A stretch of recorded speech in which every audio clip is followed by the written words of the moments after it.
మేమైతే Chennai reach అయిపోయామండి. Last షాట్లో చెప్పాను కదా ట్రిప్ అని. సో మేము చెన్నై వచ్చాము. ఇది చెన్నైలో మెరీనా బీచ్ చూసాము. ఎంతో ప్లెజెంట్గా చాలా బాగుంది బీచ్. చాలా ఫ్లో ఉంది వాటర్. ఎంతో పెద్ద పెద్ద కెరటాలు వస్తున్నాయి. అసలు కిందకైతే దిగలేదు, కానీ అక్కడ కూర్చొని ఎంజాయ్ చేసాము. ఇక్కడ కొన్ని ఫుడ్ స్టాల్స్ కూడా ఉన్నాయి. బాగుంది బీచ్, మటుకు చాలా బాగుంది. గోవా లాగా కాకుండా ఇక్కడ కొంచెం చాలా, అంటే మేము వెళ్ళింది వీకెండ్ కాదు కాబట్టి ఖాళీగానే ఉంది. బీచ్ బాగుంది, అంత రష్ లేదు పబ్లిక్తో. అక్కడ బీచ్ దగ్గర ఉన్నాయి ఫుడ్ స్టాల్స్ అనేవి బాగానే ఉన్నాయి ఫుడ్ స్టాల్స్, కానీ మేము ఏం టేస్ట్ చేయలేదు.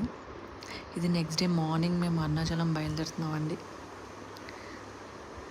సో మేము స్టార్ట్ అయ్యేటప్పుడే అక్కడ వర్షం కూడా స్టార్ట్ అయింది మెల్లిగా.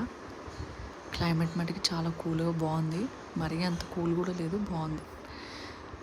ఇంకా ఇలా వర్షంలో స్టార్ట్ అయ్యాం. అరుణాచలం అనమాట. సో చెన్నై నుంచి అరుణాచలం 200 కిలోమీటర్స్, ఒక 4 hours పట్టింది మాకు.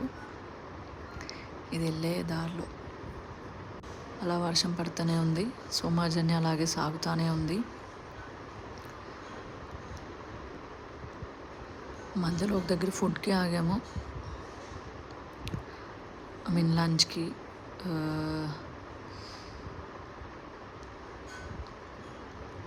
ఓన్లీ కాఫీ అని ఉంది అక్కడ. ఓన్లీ కాఫీ ఉంటుందేమో, కానీ బ్రాంచెస్ ఓన్లీ కాఫీ అనేది చాలా చోట్ల చూసాం మేము. మేబీ అది ఒక ట్రస్ట్ లాంటి, ఎవరైనా ట్రైబల్ పీపుల్కి హెల్ప్ అయ్యే రెస్టారెంట్లో ఉంది. సో ఇంకా నెక్స్ట్ షాట్లో చూస్తారు. Thank you. ఇదేనండి రెస్టారెంట్.